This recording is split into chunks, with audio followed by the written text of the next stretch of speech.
Hey guys, welcome to my YouTube channel.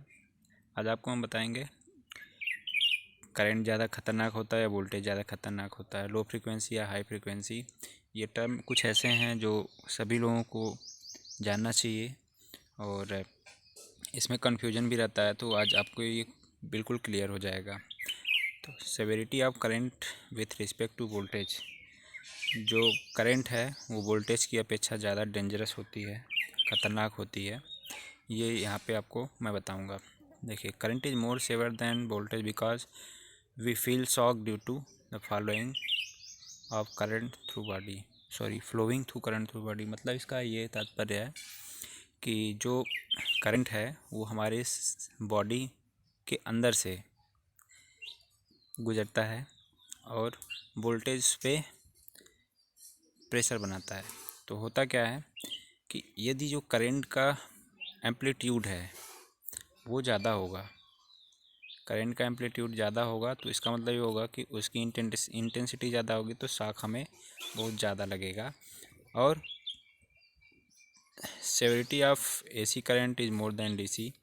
इसकी भी value आप देख सकते हैं कि मैक्सिमम जो वैल्यू है करंट की वो √2 IRMS होती है। तो RMS वैल्यू जो एसी की होती है वो हमेशा आपको मिलती है। जैसे करंट जो फ्लो होती है वोल्टेज आपके कंडक्टर से या फिर जो फ़ैन है, ये सब जगह जो हम नॉर्मली देखते हैं वो RMS वैल्यू होती है।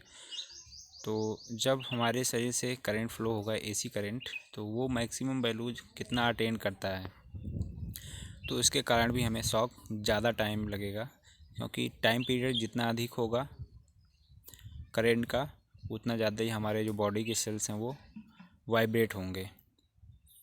तो टाइम पीरियड अधिक कब होता है? जब फ्रीक्वेंसी हमारी लो होती है। उसके बारे में भी आगे हम देखेंगे। Severity of voltage and frequency. Higher voltage is more dangerous than low voltage because current flowing through body is directly proportional to voltage according to Ohm's law. देखिए यहाँ पे ओम का नियम आप जनरली जानते हैं क्या है।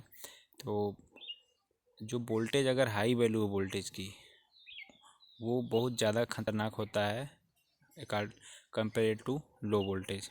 और जो करंट है ये डायरेक्टली प्रोपोर्शनल होता है वोल्टेज के, ओम के नियम के अनुसार। तो इंटेंसिटी अगर बढ़ेगी